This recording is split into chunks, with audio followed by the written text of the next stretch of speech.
When discussing the best armies of World War II, this is a topic that can get quite controversial.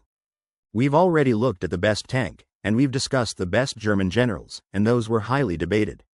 When talking about the best armies, we must set a few criteria. If we only look at the final outcome, then the Soviets, the Americans, and the British would undoubtedly win, since they won the war. But if we evaluate the armies based on their preparation, organization, equipment, combat morale, and the resources they had at the start of the conflict, and how they utilized them, that's a much more interesting lens. We have to consider what the army was capable of achieving given the specific political, economic, and geographic reality it faced. What does best army actually mean? Was the best army of World War II the one that won the war? Although no single army won the war alone. Or, on the other hand, one could argue that the Wehrmacht was the best, because it managed to mobilize all the major world powers to defeat it. Then there is the Japanese army, which occupied a significant part of Asia, and that certainly requires some capability. So, how should we classify this? What does best really mean? The traditional answer is, it depends. We need to consider the criteria for evaluating an army. For me, the best army of World War II is one that has the best logistical and industrial support. First, this army does not suffer from shortages of ammunition or fuel. It has enough to properly train its soldiers first, and then properly supply them on the battlefield. It has an efficient logistics and industrial system capable of continually replenishing losses, expanding its capabilities, and developing its armed forces technically through ongoing modernization, because World War II was a constant arms race.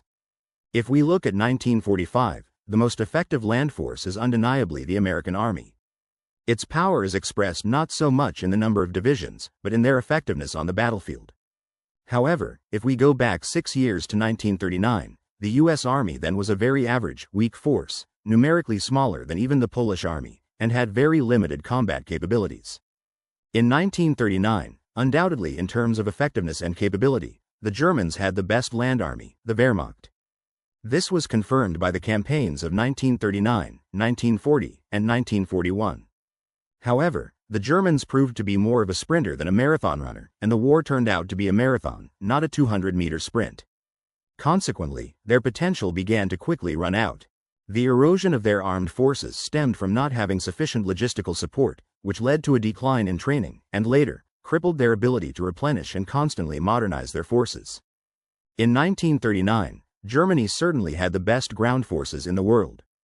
This resulted primarily from their doctrine, tactics, and operational art.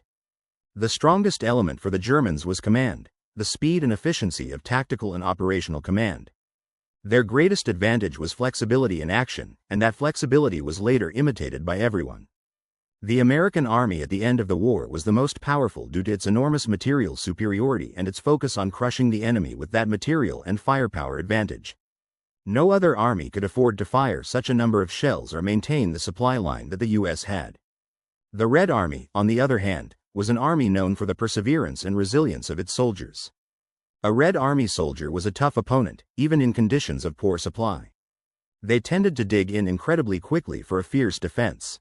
However, their practical and operational art was very weak until 1943. Virtually everyone eventually had to admit and copy the German model in terms of tactical issues.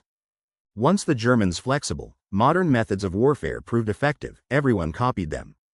This had fatal consequences for the Germans, because their advantage was in the novelty of their tactical and operational art. Once others copied their solutions, the Germans lost that advantage. Since their superiority was not based on numerical or material advantage, losing their core asset meant they started losing. Suddenly, everyone fought similarly, and numerical strength and material superiority became decisive. The effectiveness of the armed forces depends on the efficiency of the state and the efficiency of its logistics. An army that suffers many defeats but has good logistical support can recover. Despite the defeats, if the rear support is maintained, such an army learns from its mistakes. The Red Army, however, often lacked fuel and ammunition even during offensives, yet they still won. The Red Army ultimately defeated the German army due to the weakness of its opponent. It did not defeat the Germans because it was super modern or effective, it was not. The Red Army was technically backward in many respects compared to the German, American, and British armies, especially in communications and artillery command. The Russians achieved success primarily through the sheer mass of resources used, and secondarily because the German army began a serious erosion process from 1943 onward. The Red Army won because it took Berlin, but it won by exploiting its opponent's weakness. The Germans eventually ran out of ammunition and fuel to effectively fight the Russians. The Red Army struggled with very serious logistical problems, and without Lend-Lease aid, especially American trucks, fuel, and even food, its effectiveness would have been much, much lower, even in 1944 and 1945. The Red Army paid an immense price for its victories, both in human lives and equipment losses, which makes its combat effectiveness and efficiency debatable. Even in great victories like Operation Bagration, the losses sustained by the Soviets were similar to those of the defeated Germans, excluding prisoners. Had the Germans been stronger and able to fight equally, which they were not, those victories might not have happened. The American army primarily focused on enormous material superiority and destroying the enemy with firepower. If American troops encountered resistance in 1945, the commander would not typically make the same decision a German commander would have made in 1941. The American approach was, why should I sacrifice my soldiers if I have overwhelming artillery superiority? Human life, even for their own soldiers, did not hold the same calculated value for a German officer as it did for an American officer. For an American, it was natural not to risk his soldiers if he didn't have to. This doesn't mean Americans were not tough, but they had the capability not to incur losses that the Germans and the Red Army faced. American artillery was one of the key elements making the U.S. Army the best. 12 American heavy howitzers were often more effective than an entire Red Army artillery brigade because the Red Army lacked the reconnaissance and coordination methods, as well as modern ammunition like proximity fuses, that the Americans had. The U.S. Army, even with fewer divisions, held the greatest material advantage. And finally, the Japanese Army. It was not a highly technically developed army, but it did conquer a significant part of Asia. The assessment of the Japanese Army is difficult. By 1944, the Japanese had virtually no ammunition for their guns and had to produce it themselves in the trenches. They lacked any logistical base. In the Pacific, they had no reserves. They had to fight on the principle of, either take supplies or starve to death. Their logistical and medical systems were atrocious. The probability of death for an enlisted Japanese infantry soldier was about 90%. Their potential ran out after 6 months, maybe a year. The Guadalcanal campaign showed that when the conditions of the fight were dictated by the enemy, the Japanese couldn't cope. In China, they achieved great success, but they were ultimately defeated not by the Chinese army, but by time and space.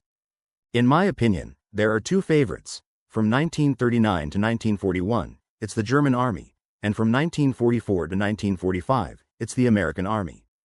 The difference between these two armies at their peak was that the German army, even at its peak, largely relied on direct combat, while the American army relied on material superiority and overwhelming firepower.